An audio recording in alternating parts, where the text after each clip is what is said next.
John D. Rockefeller, founder of Standard Oil, grew up in poverty with a father who was a traveling con artist. He was rejected by the oil industry's biggest players and told he had no chance. But instead of quitting, he turned those rejections into a $400 billion empire.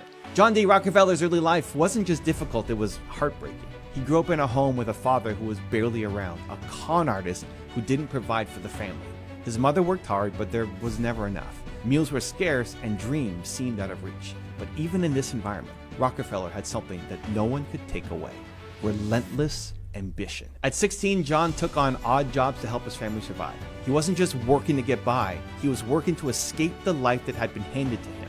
He worked as a bookkeeper, keeping meticulous records, and from there learned the value of discipline and strategy. This wasn't just about surviving for him, it was about changing his future. When Rockefeller saw the chaos in the oil industry, he saw an opportunity to take control. He founded Standard Oil in 1870, but it wasn't easy. The big players in the oil industry looked at him and laughed. They told him he was too small, too inexperienced, and that he didn't have what it took.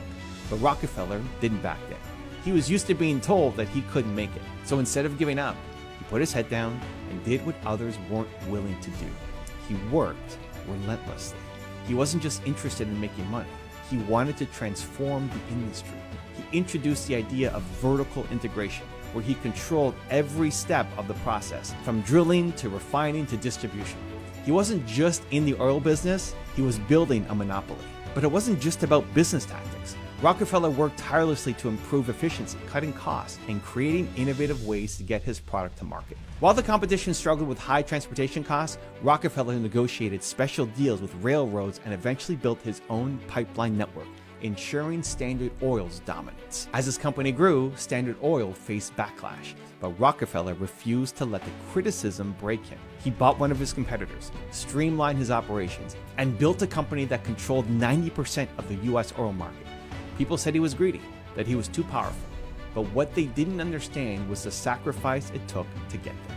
By the 1880s, Rockefeller was the richest man in the world, but his journey wasn't just about wealth. It was about proving that someone from humble beginnings could defy the odds, rise from nothing, and build an empire that would change the world.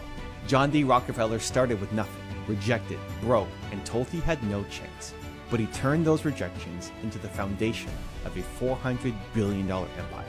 So when life tells you no, will you quit? Or will you rise up and create your own legacy just like Rockefeller?